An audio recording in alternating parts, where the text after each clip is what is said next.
Okay guys, welcome back to the channel. और अगर आप MPPSC में किसी भी पोस्ट की तैयारी कर रहे हैं या फिर आपके पेपर में MP GK से रिलेटेड क्वेश्चंस आते हैं तो ये वीडियो आपके लिए होने वाला है।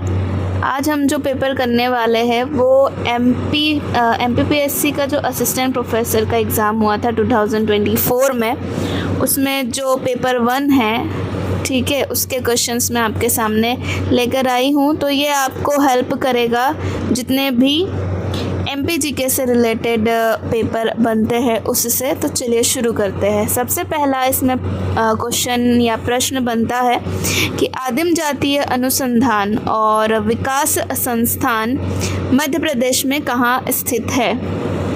झाबुआ में, बालाघाट में, भोपाल में या मंडला में? तो इसका उत्तर आपका हो जाएगा क्या? भोपाल इसका उत्तर हो जाएगा। ठीक है, इसमें क्या है कि जो मध्य प्रदेश का आदिम जातीय अनुसंधान और विकास संस्थान है, जिसको हम इंग्लिश में tribal research and development institute कहेंगे, भोपाल में स्थित है। और यह संस्थान क्या करती है? जनजातीय संस्कृति, भाषाओं और उनके विकास से जुड़े शोध कार्यों का संचालन करती है। ठीक है, आगे बढ़ते हैं। प्रथम स्वतंत्रता संग्राम 1857 के प्रदेश के जनजातीय नायक श्री डेलन शाह का जन्म स्थान वर्तमान में किस जिले में है? मंडला में, छिंदवाड़ा में, नरसिंहपुर में या जबलपुर में? तो ये हमारे जो जनजातीय नायक श्री डेलन शाह है, ये कहाँ से बिलोंग करते थे? तो नरसिंहपुर से बिलोंग करते हैं। नरसिंहपुर के जो मदनपुर, ठीक है, मदनपुर नाम का एक स्थान है, वहाँ इनका जन्म हुआ था।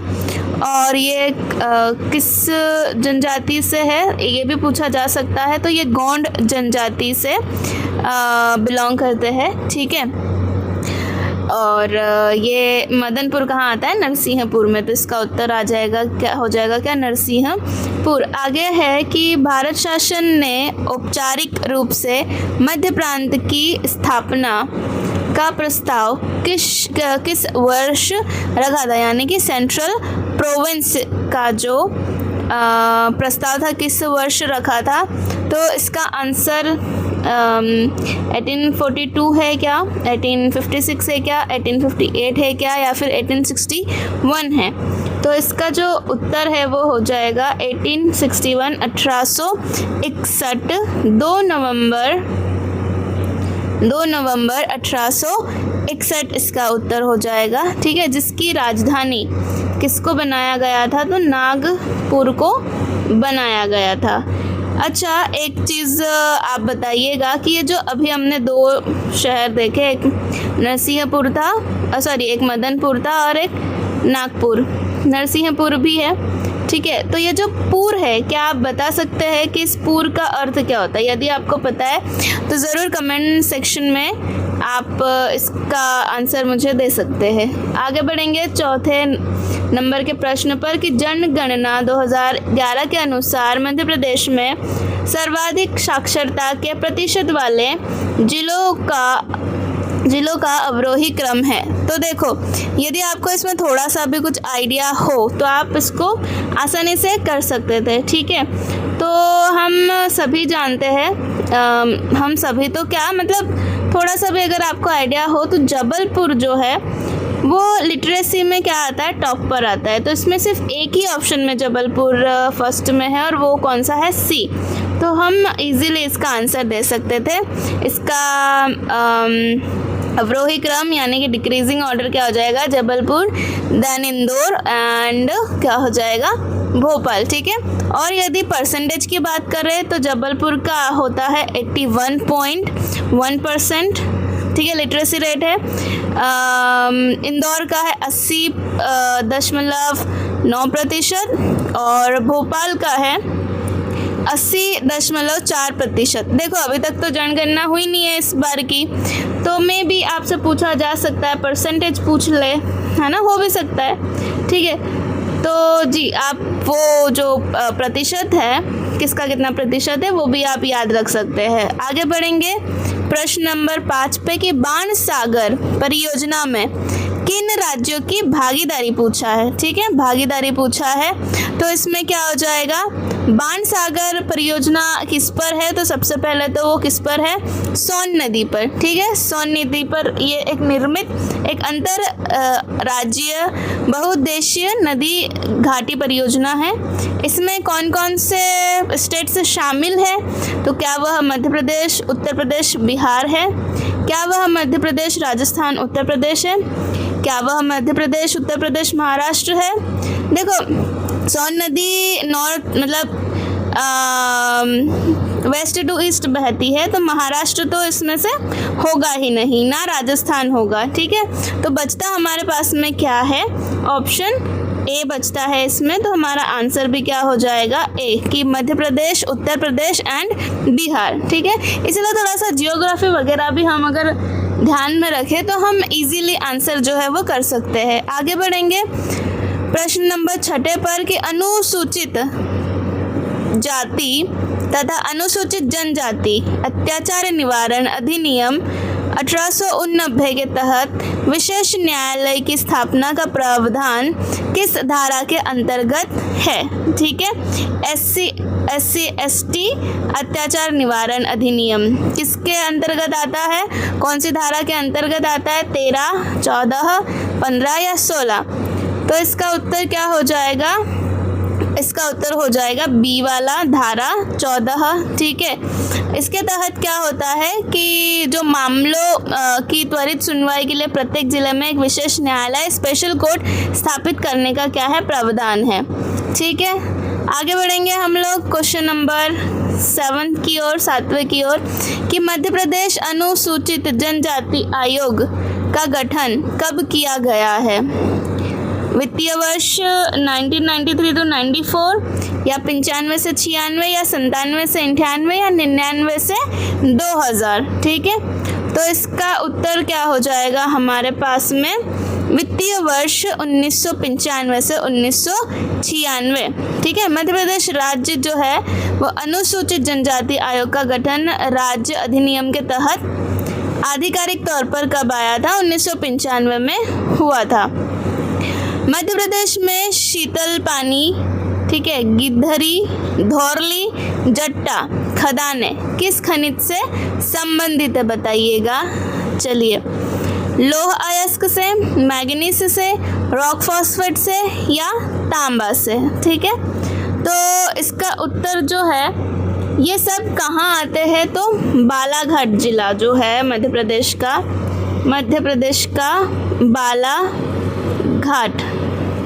ठीक है, वहाँ से ये सभी जगह बिलोंग करती है या उसके आसपास के क्षेत्रों में। तो यहाँ कौन सा अयस्क सबसे प्रचुर मात्रा में है, तो वो है मैग्नीज। क्या है, मैग्नीज, इसका उत्तर हो जाएगा। ठीक है, और ये जगह सब किस एरिया में आती है, तो बालाघाट के एरिया में आती है। ये भी पूछा जा सकता है। आगे बढ़ेंगे हम लोग, इंग्लिश में भी आपके पास है, मतलब इस PDF में इंग्लिश में भी है, एंड अगर आपको इंग्लिश में चाहिए तो मैं यह PDF आपको प्रोवाइड कर सकती हूँ, आप बस कमेंट में मुझे बता दीजिएगा। आगे बढ़ेंगे क्वेश्चन नंबर 90 की तरफ, कि मध्य प्रदेश में कौन से प्रकार के वन सर्वाधिक पाए जाते हैं। ठीक है, जियोग्राफी से क्वेश्चन है और थोड़ा सा अगर हम लॉजिक लगा के चले तो हम इसको आसानी से कर सकते हैं। चलिए आगे बढ़ेंगे। तो इसमें सबसे पहले है उष्ण कटिबंधीय शुष्क पतझड़ वन, उष्ण कटिबंधीय आर्द्र पतझड़ वन, या फिर कटीले वन, या फिर उपाद्र पहाड़ी वन। ठीक है, पूरे मध्य प्रदेश में पूछा है, ना कि नॉर्थ ईस्ट वेस्ट ऐसा कुछ नहीं पूछा है। तो इसका उत्तर जो है वो मतलब इसका इंग्लिश क्या हो जाएगा आपका, ट्रॉपिकल ड्राई डेसिडियस फॉरेस्ट। ठीक है, ट्रॉपिकल ड्राई डेसिडियस फॉरेस्ट इसका इंग्लिश में अर्थ हो जाएगा। तो कहाँ मतलब इसका उत्तर क्या हो जाएगा आपका, ए वाला इसका उत्तर हो जाएगा। ठीक है, जिसका मीनिंग मैंने आपको अभी बता दिया है। कि dry tropical dry deciduous forest, ठीक है। और ये क्या है कि सबसे बड़े भूभाग पर विस्तृत है। और इसमें किस प्रकार के पेड़ पौधे आ सकते हैं, तो आपके सागौन है, ठीक है, सागौन है, तेंदू है, या फिर ढाक जैसे जो पौधे मतलब पेड़ होते हैं वो सब इनमें आते हैं, ठीक है। चलिए प्रश्न नंबर 10वां कहता है कि नीति आयोग के SDG इंडिया इंडेक्स सतत विकास लक्ष्य सूचकांक 2023-24 के अनुसार मध्य प्रदेश ने किस लक्ष्य में सर्वोत्तम अंक प्राप्त किया है, बताइएगा। गुणवत्तापूर्ण शिक्षा में, तो ये तो नहीं हो सकता। जिम्मेदारी पूर्वक उपभोग एवं उत्पादन में, उद्योग नवाचार और बुनियादी ढांचा, या फिर लैंगिक समानता, ठीक है। तो इसका आंसर हमारा क्या हो जाएगा, बी वाला इसका आंसर हो जाएगा कि नीति आयोग ने क्या मतलब नीति आयोग के सतत विकास लक्ष्य SDG इंडिया इंडेक्स 23-24 में मध्य प्रदेश ने लक्ष्य 12 जो है हमारा उसको कंप्लीट कर दिया है, ठीक है। रिस्पॉन्सिबल कंजम्पशन एंड प्रोडक्शन में उत्कृष्ट प्रदर्शन करते हुए उच्चतम स्कोर हासिल किया है, ठीक है। चलिए आगे बढ़ेंगे कि लमझेना का तात्पर्य जनजातीय समाज में क्या है। लमझेना का तात्पर्य जनजातीय समाज में क्या है। नृत्य का प्रकार है, विवाह का प्रकार है, चित्र शैली है, या फिर जनजातीय उत्सव है। तो इसका जो उत्तर है वो क्या हो जाएगा कि यह विवाह का प्रकार है, ठीक है, विवाह का प्रकार है ये। और ये किस जनजाति से है, तो जो गोंड, ठीक है, गोंड और आपके बेगा जनजातीय जो है वो लमझेना या फिर लमसाना, ठीक है, सेवा विवाह का एक पारंपरिक प्रकार है। इसमें वर दूल्हा जो होता है वधु मूल्य चुकाने के बदले अपने होने वाले ससुर के घर रहकर कृषि या अन्य कार्यों में सेवा करता है। वाओ, कितना अच्छा है, नहीं मतलब ऐसा नहीं होना चाहिए कि जो दूल्हा है वो मतलब वधु का मूल्य जो है वो चुकाने के लिए, मतलब आप लड़की लेकर जा रहे हो तो उसका आपको क्या देना पड़ेगा, कुछ मोल देना पड़ेगा। तो वो क्या करता है कि जो कृषि या अन्य कार्य है उसमें सेवा करता है वो। Nice, it's a nice initiative. तो देखा कितनी अच्छी चीज़ें भी होती है। किस जनजातीय योद्धा को कविता लिखने के कारण ब्रिटिश सरकार द्वारा मृत्यु दंड की सजा सुनाई गई थी, ठीक है। शंकर शाह, टांटिया भील, खाजिया नायक या बादल भोई, क्या हो जाएगा इसका उत्तर। तो देखिए इसमें उत्तर हो जाएगा ए वाला, शंकर शाह इसके उत्तर हो जाएंगे। गढ़ामंडला के गोंड राजा शंकर शाह और उनके पुत्र रघुनाथ शाह ने क्या किया था, 1857 की जो क्रांति थी उसके दौरान अंग्रेजों के खिलाफ विद्रोह भड़काने वाली देशभक्तिपूर्ण क्या किया था, कविताएं लिखी थी। और इसी कारण से ब्रिटिश सरकार ने उन्हें गिरफ्तार कर क्या कर दिया, तोप के मुंह से बांध कर उड़ा दिया। आप समझ रहे हो बात को।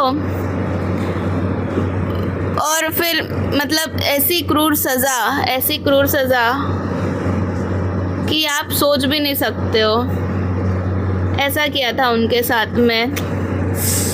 बताइए आप मतलब कितने क्रूर हुआ करते थे ब्रिटिशर्स। चलिए आगे बढ़ेंगे कि मध्य प्रदेश आर्थिक सर्वेक्षण 2024 के अनुसार वित्त वर्ष 2023-24 में मध्य प्रदेश में प्रति व्यक्ति दूध की औसत उपलब्धता लगभग कितनी थी, ठीक है। बताएंगे आप इसका जवाब। 700 ग्राम, 600 ग्राम, 500 ग्राम या 652 ग्राम, क्या हो जाएगा इसका उत्तर क्वेश्चन नंबर 13 का। तो देखो जो और दिख रहा है उसी को ही लगा देते हैं हम लोग। इसका उत्तर हो जाएगा डी वाला, 652 ग्राम प्रतिदिन, ठीक है। चलिए आगे बढ़ेंगे। हाँ इसका कोई तुक तो नहीं बनता है पर ठीक है, आ गया तो प्रश्न आ गया। आगे बढ़ेंगे। उपकरणों का एक नेटवर्क जिसमें एक ही नेटवर्क पर अन्य उपकरणों के साथ, अच्छा हाँ, इसमें आपका ICT भी आएगा, ठीक है, तो वो बात भी आप ध्यान रखेंगे।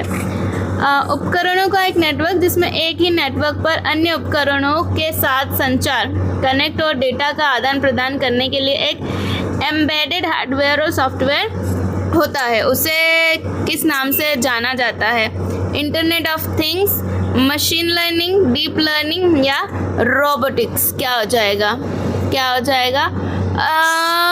मतलब आपसे ये कहना चाह रहा है जैसे हम फ़ोन के थ्रू हमारे फ्रिज को कंट्रोल कर सकते हैं या हमारे टीवी को कंट्रोल कर सकते हैं इंटरनेट की हेल्प से, तो उसको क्या कहा जाएगा? तो उसे कहा जाता है इंटरनेट ऑफ थिंग्स। क्या कहा जाता है? इंटरनेट ऑफ थिंग्स कहा जाता है, ठीक है। चलिए आगे बढ़ेंगे प्रश्न नंबर 15 पे कि अगस्त 1942 में जब ब्रिटिश सरकार द्वारा प्रजामंडल के सदस्यों को गिरफ्तारी शुरू हो गई, तब इंदौर के सराफा बाजार में किस स्वतंत्रता संग्राम सेनानी के द्वारा हनुमान सत्याग्रह शुरू किया गया था? नारायण प्रसाद खरे, गोविंद नारायण सिंह, विट्ठल दास बजाज या फिर पुरुषोत्तम विजय? क्या हो जाएंगे इसके उत्तर? तो इसके उत्तर जो है वो हो जाएंगे आपके सी, विट्ठल दास बजाज इसके उत्तर हो जाएंगे, ठीक है। और 1942 में कौन सा आंदोलन हुआ था? तो Bharat quit India movement, Bharat छोड़ो आंदोलन, ठीक है, भारत छोड़ो आंदोलन हुआ था और इसमें विट्ठल दास बजाज ने सराफा बाजार से हनुमान सत्याग्रह शुरू किया था।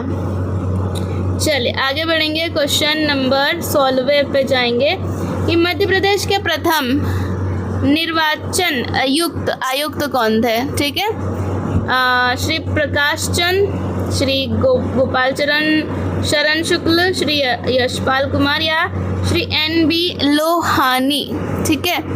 तो इसके उत्तर हो जाएंगे आपके सी, इसके उत्तर हो जाएंगे एक सेकेंड सॉरी डी, इसका उत्तर हो जाएंगे कि श्री NB लोहानी इसके उत्तर हो जाएंगे कि जब 1994 में निर्वाचन आयोग का गठन हुआ तो इसके जो फर्स्ट निर्वाचन आयुक्त थे वो कौन थे? श्री NB लोहानी। मध्य प्रदेश में राज्य सूचना आयोग का गठन RTI का अधिकार 2005 की धारा के अनुसार किया गया, 12, 14, 15 या 18?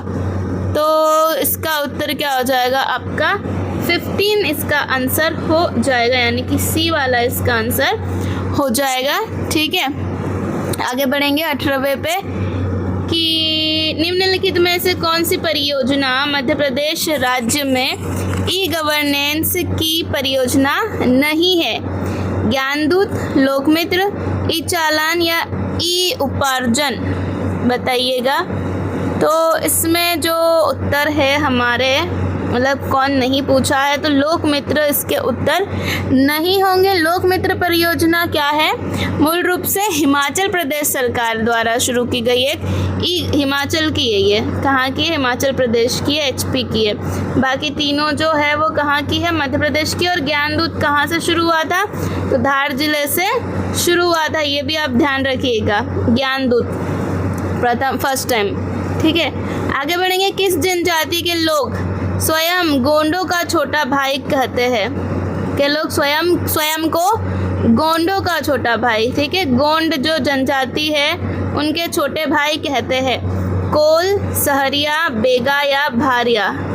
ठीक है, बताइएगा कौन कहते हैं? तो जो बेगा जनजाति है वो अपने आप को गोंडों के छोटे भाई कहते हैं, ठीक है, क्योंकि जो बेगा जनजाति के लोग हैं वो सांस्कृतिक और ऐतिहासिक रूप से स्वयं को गोंड जनजाति का छोटा भाई मानते हैं। यह जनजाति मुख्य रूप से कहाँ पाई जाती है? तो मंडला और हमारे शहडोल, डिंडोरी, ठीक है, शहडोल, डिंडोरी, इन जिलों में इनकी जो है जनसंख्या पाई जाती है।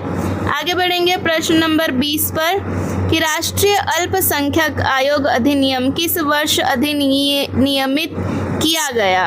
1900 92, 88, 80 या 90। तो इसका उत्तर हो जाएगा क्या? 92 इसका उत्तर हो जाएगा कि 1992 या 92 जो भी कहेंगे। National commission for minorities act क्या किया हुआ? संसद द्वारा पारित अधिनियम किया गया था। ठीक है, आगे बढ़ेंगे प्रश्न नंबर 21 की तरफ कि नीति आयोग के SDG इंडिया इंडेक्स 2023-24 के अनुसार मध्य प्रदेश ने बहुआयामी गरीबी में क्या प्रगति की है? 1.36 करोड़ लोगों को गरीबी से बाहर निकाला या फिर 50 लाख लोगों को गरीबी से बाहर निकाला, गरीबी का पूर्ण उन्मूलन कर दिया या फिर गरीबी को 10% तक कम कर दिया? क्या किया इन्होंने? तो इसका उत्तर हो जाएगा ए, इसका उत्तर हो जाएगा कि 1.36 करोड़ लोगों को गरीबी से इन्होंने क्या किया? बाहर निकाला। ठीक है, जो कि एक ऐतिहासिक रिकॉर्ड बना। आगे है 22वां नंबर कि भारत की प्रथम महिला विधि सचिव है अंजू राठी राणा, शारदा सिंह, अमृता सक्सेना या फिर प्रज्ञा श्रीवास्तव। ठीक है, विधि सचिव मतलब लॉ सेक्रेटरी। ठीक है, तो कौन हो जाएंगे इसके उत्तर? तो अंजू राठी राणा, ए यानी कि ए हमारा आंसर हो जाएगा कि अंजू राठी राणा जो थी वो पहली महिला विधि सचिव बनी, मतलब थी। आगे बढ़ेंगे 23वें नंबर पे कि महादजी सिंधिया और जयपुर के राजा माधो सिंह के बीच लाल सोट का युद्ध कब हुआ था? ठीक है, लाल सोट का युद्ध कब हुआ था? और महादजी सिंधिया कौन थे? तो ये मराठा सेनापति थे। ठीक है, जिसका नेतृत्व जयपुर की तरफ से किया गया था। माधो सिंह जो थे वो जयपुर का नेतृत्व कर रहे थे, है ना। तो ये जो युद्ध था ये कब हुआ था? 1786, 1787, 1788 या 1789। तो इसका उत्तर जो है वो हो जाएगा 1787। ठीक है, और लाल सोटा जगह का ही नाम है जहाँ पर ये युद्ध हुआ था, इसलिए लाल सोट का युद्ध कहा गया है। आगे बढ़ेंगे हम लोग प्रश्न नंबर 24 की ओर, और बस 25 तक ही करेंगे इसमें, बाकी के हम नेक्स्ट वीडियो में करेंगे। शूलपाणी क्षेत्र किस पारंपरिक तीर्थ यात्रा मार्ग का महत्वपूर्ण हिस्सा है? पंचक्रोशी यात्रा, अमरनाथ यात्रा, नर्मदा परिक्रमा या फिर कैलाश मानसरोवर। तो देखो हमारे यहाँ पे MP से पूछा है, तो MP में क्या चीज़ सबसे ज़्यादा फेमस है? तो नर्मदा परिक्रमा सबसे ज़्यादा फेमस है, इसलिए इसका उत्तर क्या हो जाएगा? नर्मदा परिक्रमा। आगे है FPGA एकीकृत सर्किट है जिनका FPG